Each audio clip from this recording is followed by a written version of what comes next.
to be here at the Atlantic Council, and I'm looking forward to announcing our strategic partnership with. Really grateful to have Kurt Campbell here, a true patriot, and you know the Asian czar of the Biden administration. I mean, your work has been absolutely tremendous in everything that you've done.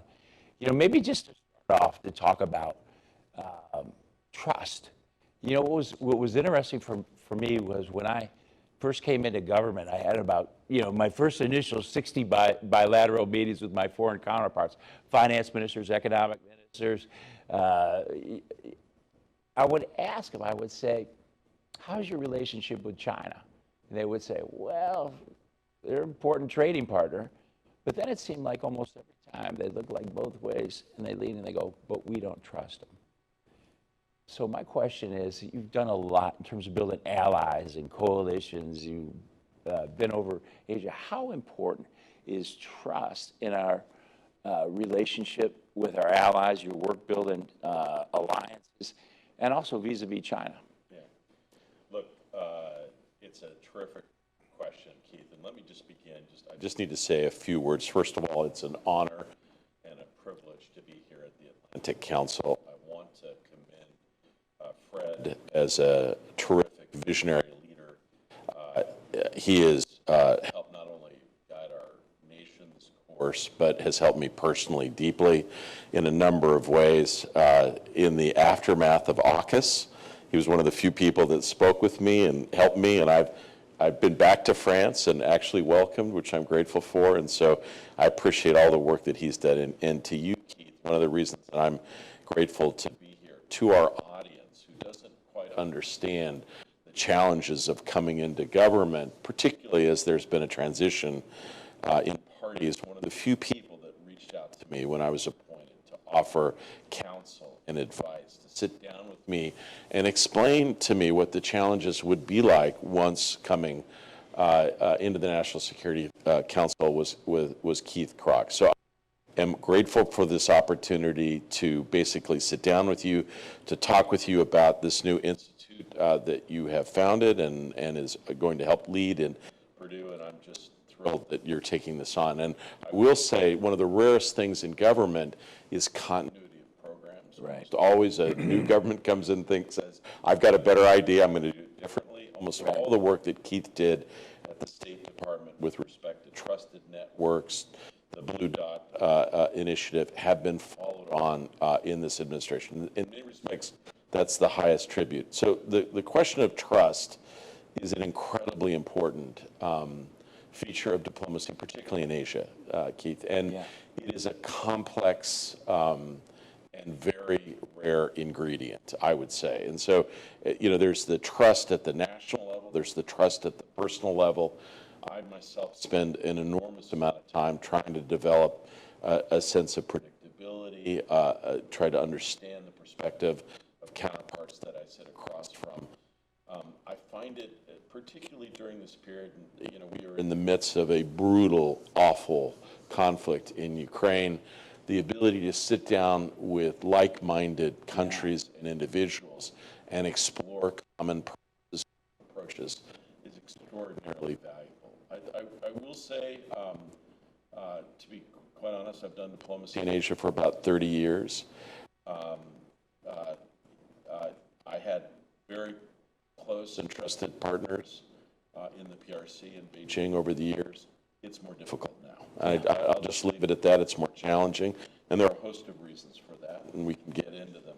But I will also say simultaneously, the deepening in dialogue, discussion, trust, and partnership with allies and partners in Asia is very much on the upswing. Yeah. You know, by the way, you served our country in the Navy. I did. Officer with the Joint Chiefs of Staff in the intelligence area.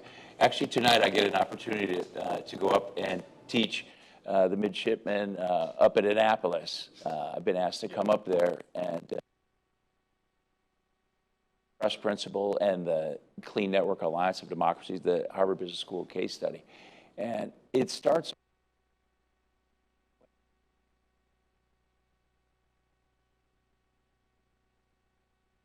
strategy be? And my answer was, I would harness U.S.'s three biggest areas of advantage by rallying and unifying our allies, leveraging the innovation in the private sector, and amplifying the moral high ground of democratic trusted values. And one of my questions for you, in terms of leveraging that private sector with your work in the Indo-Pacific, how important is that, and what role does that play? Look, Keith, it's an excellent question. And to be perfectly honest, it is still a work in progress. I think one of the things that we have found, so when we talk strategy in Washington, we tend to think about big moving pieces of diplomacy, the military dimension. Those are critical components of an effective strategy. But Keith, as you know, the dominant language of Asia is the language of commerce and finance. So it's extraordinarily important that the United States not only have a strong diplomatic, multilateral presence, a security for deployed engagement in the Indo-Pacific that suggests and underscores our purpose. Yeah. It is also important that we have a effective, optimistic, and clear trade and I think one of the challenges that we've seen recently is that trade is tested. The Democratic and Republican Party. And so the key is going to be to begin a national conversation about how to sustain an approach that requires us to be engaged in the Indo-Pacific. If we have a strategy that is simply based on diplomacy and security, we will unfortunately not be effective in Asia, which you know better than anyone else. Right.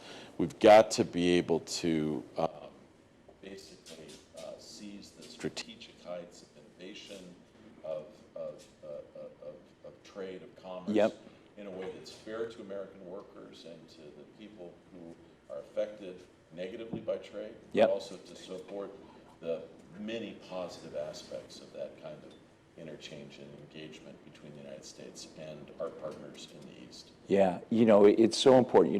What I saw in government is that when we have a free trade agreement or any kind of trade agreement, it creates a halo effect for the private sector, and it drives private sector investment from the U.S.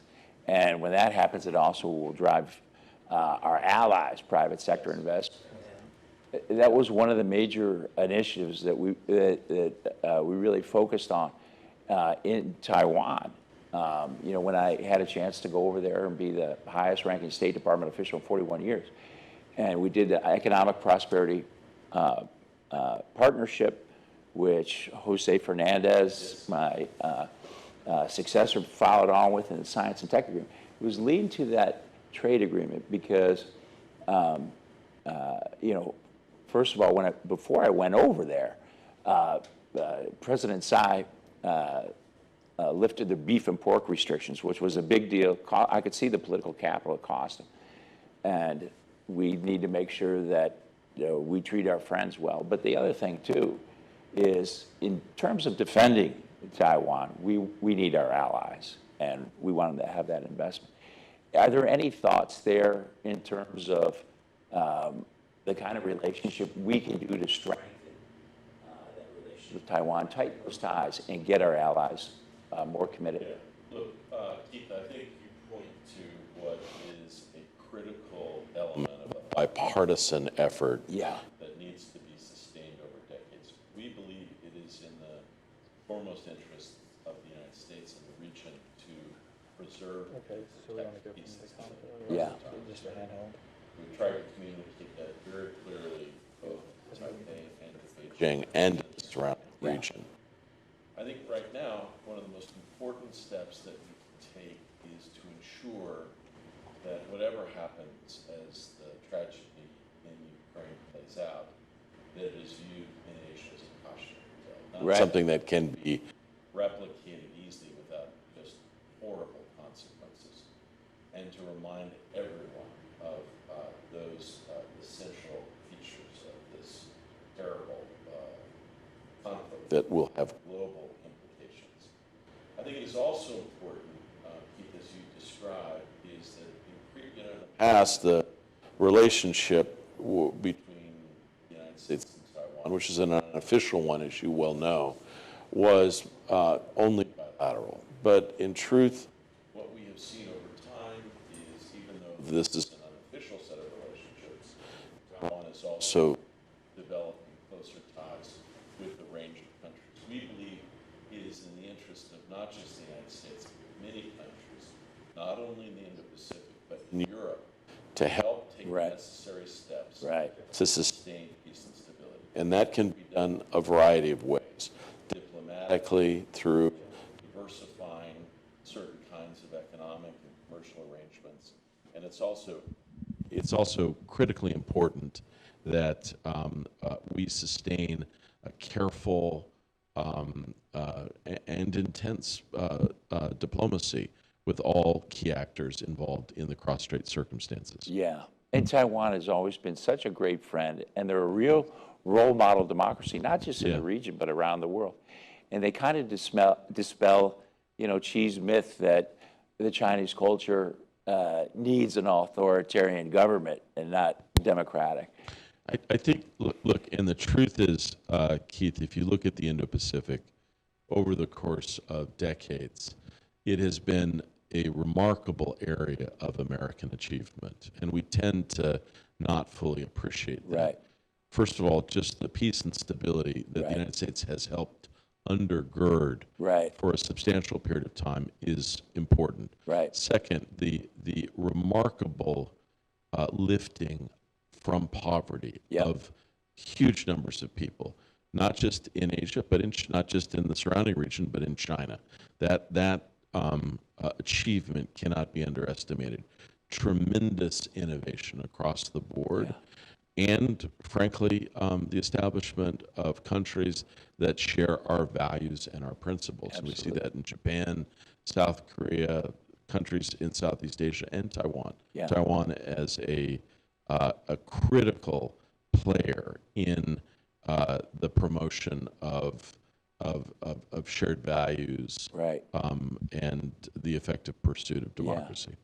In this whole technology area, this is one of the things I'll talk about up at Annapolis tonight, is the reality we face as a nation, and actually the free world, is one of ever-increasing, seemingly ceaseless variations of intense, weaponized competition. And our rivals are playing the long game. They're playing for keeps. They're playing a four-dimensional game of military, economic, diplomatic, and cultural chess. And at the intersection is technology, which is really the key battleground. And worst of all, China has very little respect for rule of law, for respect for property, sovereignty of nations, human rights, the environment. And, if you think about it, I look at it kind of as if I put my old CEO hat on and I look at this and I go, if I'm competing against you, Kurt, and I can steal your intellectual property, I don't have to be transparent, I can use slave labor, I can utilize coal-fired power plants, cheap energy, I don't have to be reciprocal with my market, I don't have to obey the law, I am the law, I'm going to beat you every time. And, this is one of those things that, we believe in the free market, but if somebody comes to the market and doesn't play by the rules, the market's no longer free. It's a fool's market. We got to do something. Now, you wrote a seminal piece with Jake Sullivan about 1.5 years ago, Competition Without Catastrophe. Tell us a little bit about that, because I think you were on that subject there. Yeah, so look, I think it is undeniable the U.S.-China relationship is heading into a new phase. And I think we acknowledge or would assert that the dominant feature of that relationship is going to be increasingly competition. Now, I would say that that has always been a characteristic of the relationship. I think, frankly, Chinese interlocutors probably understood that sooner than we did. And I think it's going to be essential that across the board, helping understand and define the characteristics of that competition will be essential. But I think the challenge is Keith, we're in early stages of that competition, and how to, and at the same time, there are going to be areas, you mentioned climate change, there are a few other areas that we would like to see at least, this is really not a matter of cooperation, but just global responsibility. Right. It's important for all countries to understand what their responsibilities are with respect to existential issues like this and others. But it is also the case that at early stages of a competitive relationship, that it's sometimes difficult to fully define what those parameters are, and to not veer into moments of unpredictability or even instability. And what we saw during earlier periods of the Cold War, which I don't like as a it's not a direct comparison with what we're dealing with China, but there are some interesting comparisons that can be instructive. But we saw, occasional challenges, issues associated with communication, predictability. And so one of the things that's going to be important for this generation of policymakers and statesmen is to help create the mechanisms that will help hopefully sustain what we believe will be a peaceful competition. And we hope to be a peaceful competition. So what are those? That's confidence building mechanisms, crisis prevention, how to do dialogue and discussions to prevent mishaps, miscommunications, accidents from escalating. It turns out that that's very difficult to do. Yeah. Very challenging, and particularly for a country, I hate to use this, a rising state like China, it's interested in options. And sometimes when you try to create these mechanisms, those are about predictability in a way that maybe China chooses not at this juncture. That's where we are right now, trying to understand when our ships and airplanes come in close contact, when we, are involved each either directly or indirectly on something like Ukraine, a tragedy like Ukraine. We've seen China play a role to support Russia in some complex ways. It's very important we keep those lines of communication open so that we are able to express directly to Beijing what our expectations are, what our red lines are, what our concerns are by certain manifestations of that bilateral relationship, and what we'd like to see with respect to how the situation in Europe unfolds. Right. It's important to maintain the moral high ground, and you talked about that in your piece with Jake, and being able to leverage that and leverage democratic values, things like integrity, accountability, transparency, reciprocity, respect for rule of law, all those things that we honor in the free world, but authoritarian regimes like China and Russia do not. And this is one of the things to talk about with those young men and women up at the Naval Academy is, so how do we take those things that equal trust, these trust principles, and use it to our advantage? And that's where I think we had a great experience in terms of building that clean network alliance of democracies that we used to engage to defeat China's master plan for 5G with 60 countries, 2/3 of the world's global GDP, 200 telcos, because it was really a rallying cry. And what ended up happening, and you actually talk about this in your paper, Kurt, is it really created a catch-22 for China, and that's this: that you either play by the rules or you're excluded from a market that could be, we got it up to about 66% of the world's GDP, but it could be 80% of that market. Yeah. Your choice, right? Talk about that a little bit. So look, let me give you a broader interpretation of where. And you've mentioned this, Keith, and I think you've put your finger on something that is essential for your audience to understand. So in a previous period, again, I'm hearkening back to the Cold War. Again, imperfect comparison, but interesting to keep in mind.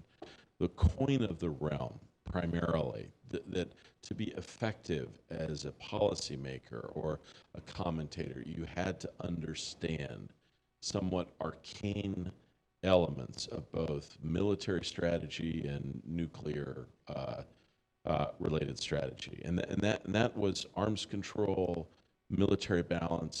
The Atlantic Council actually made its way during that period, trying to interpret those complex balances, what was necessary to maintain peace and stability, how to think about, the maintaining nuclear deterrence and the like.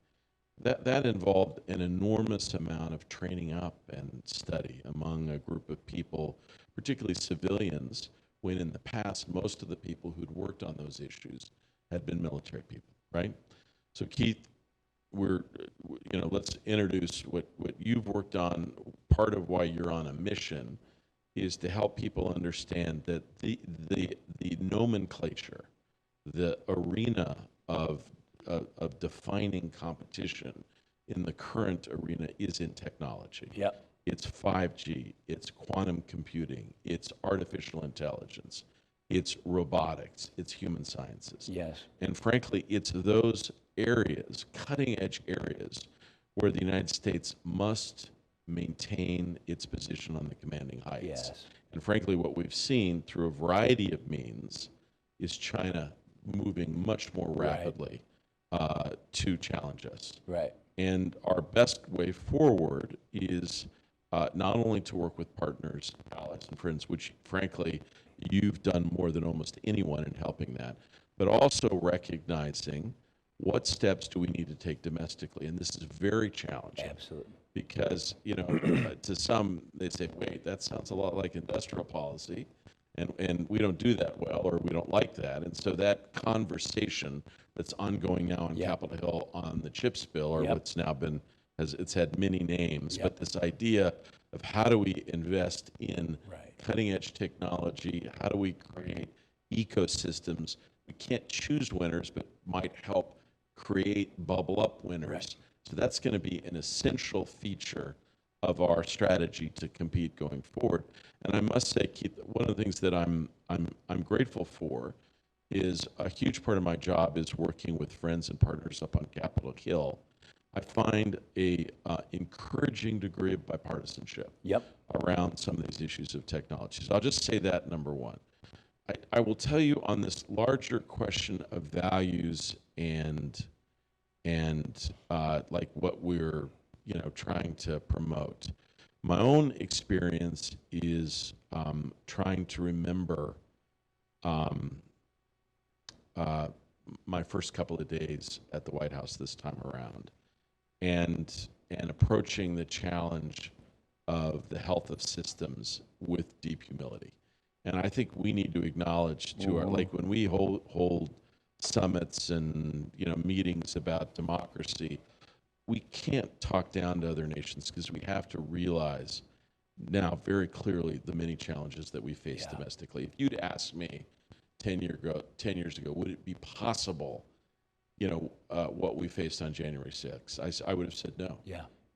My first day in the White House, I drove down into the White House through a series of armed camps. Barbed wire, huge number of troops in the street. That really has to cause us some degree of self-reflection and realize that just as we are looking internationally at some of these challenges, we have them domestically as well. I think a sense of humility is really key for... Very hard sometimes for Americans. Well, what was interesting was, and this is in March 2020, when it looked like China's 5G master plan was going to come to fruition. And their national champion, their most important company, Huawei, the backbone of their surveillance state, the enabler of genocide, looks like they were going to run the tables. Previous government efforts failed. because we're going around the table, going around the world, banging on different countries' tables, saying, don't buy Huawei. And, you know, it was interesting from our perspective. I brought in 12 folks from the private sector, from Silicon Valley. And what we said is, well, why don't we treat these other governments and companies like a customer? And the customer's always right. And, you know, people don't like to be told. So we need a value proposition. We have to build up trust if we expect them to partner with us. And that worked, right? And to come up with that value proposition and to base all of that in that whole trust arena. And you know, the other thing you said about building up our own internal capabilities, you're just so spot on that. Yeah. You know, we developed this global economic security strategy. It had 3 pillars. The first pillar was to turbocharge economic competitiveness and innovation. Yeah. The second is safeguard America's assets. And then the third was build a network of trusted partners.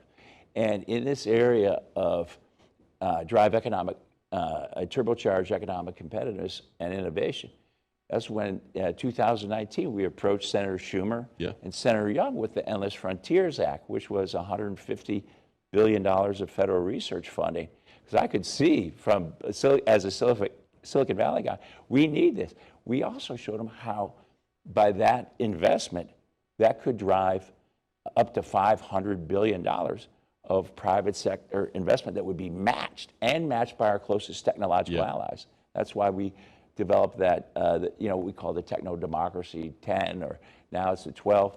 But that leverage point, because you're right, and we need that bill, right? And we need to onshore those semiconductors, and that TSMC onshore, and really was a great catalyst for that. Yeah. Look, you know, endless negotiations on this bill. Or these series of bills. We have to pass it. We have to. We have to get this done, and we have to rise above some. And look, you know, you go up and talk to people, and there's a lot of finger pointing. It's those guys or these guys. This is so clearly, Keith, in our national interests, and I think by just getting it done, it will give us confidence It really of will. the ability to do other things from there. So so we join forces in this, and I hope all your listeners and watchers will reach out to their representatives and underscore why this is so critical going forward. But I will also say part of this effort is, so for those of us who work on strategy, it means a crash course in understanding technology. So I spent a huge part of my day like sequestered away, asking myself, now what is AI really? Like, how is it applied? Like, how do you talk about it more than just 1 minute, right? And what we're finding increasingly, I hate to say that there's an inverse relationship between age and understanding, but sometimes, you know, leaders who've been on the world stage a longer time, you know, some of this technology is newfangled, and younger people who work at ministries really understand things quite clearly. One of the most important missions in policymaking right now is integrating communities, people who know technology, people like you who came from the private sector, had done remarkable innovations and applied their ingenuity and success in government, which is one of the hardest things to do. You think it's hard to, Keith knows, it's hard to be effective in the private sector, but bring it to government, that's hard. And so to be able to do that and to make sure that communities who had previously not had very much experience in government, to bring their capabilities to bear inside our national institutions. By the way, you are so right about that. You know, it was interesting. I mean, they told me the State Department had never been done. Brought in these 12 Silicon Valley folks, you know, technologists, entrepreneurs, results-oriented execs. I gotta tell folks just a quick story. My first time when I met Keith, he was talking about what it was like coming to the State Department. He won't even remember this. And he said he walked in one office and he was shocked to see a Wang computer. And so like he said, I thought those only existed in museums, and like, no, these guys are still working on them like 30 years later. And so yes, trying to bring Yeah. technology and Yeah. awareness to some of our, shall we say, traditional agencies Right. is a critical thing. You know what was interesting? What we found is the private sector guys came in and they worshiped the ground that these career guys, because they're going, these foreign service officers, they speak 4 to 7 languages, Yeah. they rotate every 3 years, they work their tail off, they're North Star's national security, regardless of craziness going on domestically and politics. They are professional leaders. And these guys would always say, just like when you see somebody who served in the military, you say thank you for your service. When you see a career foreign service officer or a civil servant, you thank them for their service. I got to just jump in. I'm sorry, Keith. It's interesting because I was one of those people. I had served in a variety of capacities in government. I'd served at the White House and at Treasury and DOD and the Joint Chiefs and a variety. And when I was fortunate to be appointed at the State Department, I must say I didn't have the best feeling initially because they had always been, in everything else I had done, kind of the enemy. Yeah. But once I went there, you were exactly right. And what is remarkable is you see a military person, and the first thing you say is thank you for your service. But for a lot of foreign service officers, they labor in often difficult circumstances. They take remarkable risks. They are selfless. And very few people say thank you for your service, to be honest. And so I said it all the time. I know you're a good leader, and you were beloved at the State Department as a consequence. But I will tell you, when I was there wasn't a week that went by that I didn't get a letter from someone that senator or congressman said, like, I was in here and I was in desperate straits, and I just want to say that this person helped me, and I'm grateful for that. But it wasn't like a thank you. It was much more of a like shock that these people helped me, and I just want to let you know that this must be a rare occurrence. Of course it is not. It is what that institution is built on. Yeah, these Silicon Valley guys looked at the career officers as absolute heroes. And it was a magical team because, what I've seen throughout my career is different temperaments, talents, and convictions. And diversity of thought is the catalyst for genius. And that was one of the things that we had. But also what was interesting is the career guys have experience in economic warfare, which is what we practice out in Silicon Valley. Yeah. We just happen to play by the rules because if you don't have your integrity, you don't have anything, because it's all about building a category king.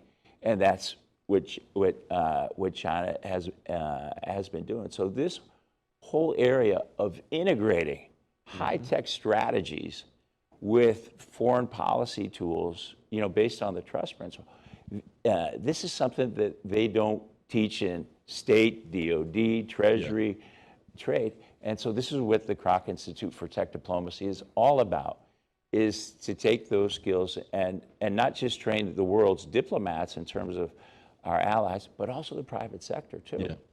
Yeah. I want to say a word to the people who are watching here. Again, in a nation riven and disturbed by, intense political divisions, the fact that you have offered so often, Keith, to help me and to help others, but as importantly, a lot of times when people leave government, they say, well, that's it, I'm going to go back.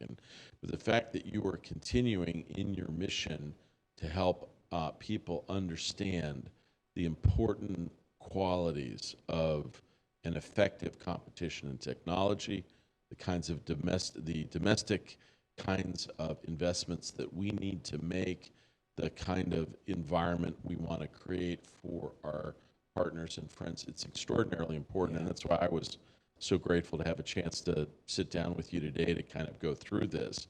I do want to just say that if there's anything that we in our little office at the White House can do to support the Institute as you get started in your mission at Purdue and the work that you're going to do in Washington, D.C., count me in. By the way, I can't even thank you enough, Kirk Campbell.